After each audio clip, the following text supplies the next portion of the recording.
Guys, kalau korang nak main jigging, nak main popping, nak main bottom yang betul-betul heavy guys, 3 mesin ni korang kena ada. Kat sini guys ada 3 biji mesin Daiwa Saltiga. Mesin ni second hand guys, tapi condition dia memang macam baru guys. Kalau korang datang kedai kayu sendiri, rasa macam baru, korang pun confused ni baru ke second hand. Tapi ini 3 second hand, condition dia macam baru. Jadi sebelum aku tunjuk barang ni kat korang, kita boleh post satu Malaysia. Kalau korang nak datang kedai, datang je Orchid Taker Klang. Orchid Taker Klang memang banyak barang-barang second tu, nampak tu. Banyak condition dia semua cun-cun yang kita orang jual ni. Jadi guys, jom kita start. Yang pertama guys, kita ada Daiwa Saltiga tahun 2020. Ini Daiwa Saltiga size 8000H. Ini memang sangat-sangat sedap. Kalau nak buat main bottom boleh, popping boleh, nak jigging pun boleh. Yang main Laut Sabah Sarawak tu guys, kalau korang nak main jigging, korang pakai je 30LB Yamato ni. 30LB Yamato ni customer kita pakai. Aku tengok ikan customer hantar gambar, tu pun aku dah takut dah risau dah. Ikan dia orang besar-besar guys, tapi dia orang cuma pakai tali Yamato 30LB je. Korang bayangkan berapa kuatnya tali Yamato 30LB ni. Selalu kita bagi tahu customer, ikan bawah 30 kilo untuk 30LB memang tak ada masalah lah. Tapi customer tarik lebih daripada 30 kilo guys. Ikan dia orang ada 40 kilo, 45 kilo, memang tahan lah 30LB ni. Tapi kalau korang nak main popping, nak main kasar-kasar punya, nak main bottom, tali Yamato 60LB ni memang sesuai.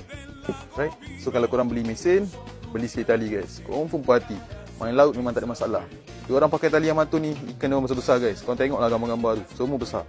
Jadi untuk Daiwa Saltiga 8000H ni, harga dia cuma RM2,350. Siap dengan kotak, harga boleh nego lagi.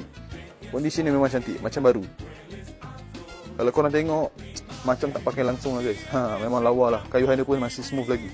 Seterusnya kita ada Saltiga Z5000 guys. Saltiga Z ni memang tahan lah.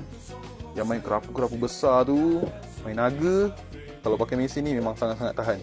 Ni harga dia cuma RM1,450 je. Ni mesin ni pun smooth guys, smooth macam baru. Cantik lagi. Korang tengok, ni model lama tapi tahan lah. Ni kalau korang nak pakai, masuk tali 60, buat main bottom memang cun. Dan last sekali guys, kita ada Daiwa Saltiga size 4500H. Ni Saltiga lama ni. Dia lebih kurang macam Saltiga Expedition. Yang ini kalau korang nak buat main jigging sesuai, pakai 30LB. Confirm. Kalau kena ikan 30 kilo guys, lebih 30 kilo pun tak ada masalah tali Yamato nak tarik. Jadi harga murah je, 1700 guys. 1700 saja. Condition dia cantik. Knob je lah, knob ni dah hanyir sikit, tapi tak ada masalah. Mesin masih smooth. Knob dia pun smooth lagi guys. Masih sedap lah. Jadi kalau korang berminat nak beli salah satu mesin yang aku dah tunjuk ni, korang boleh PM terus kita orang pada nombor yang tertera, ataupun datang di kedai, alamat kedai dekat atas. So macam biasa guys, apa-apa korang PM je. Dengan satu butang je guys, aku dah boleh tahu dah tali Yamato ni okey ke tak okey. Ini mesin test tali. Kita tiap-tiap minggu test tali Yamato, nak bagi korang full performance. Jadi guys, tali Yamato ni dia lembut dan licin. Dia memang number one lah. Sebab sekarang mesin memang sangat lembut guys. Dan kekuatan dia guys, Yamato punya tali ni, untuk 20LB, ikan seberat 20 kilo ke bawah dia boleh tarik. Sama dengan LB-LB yang lain.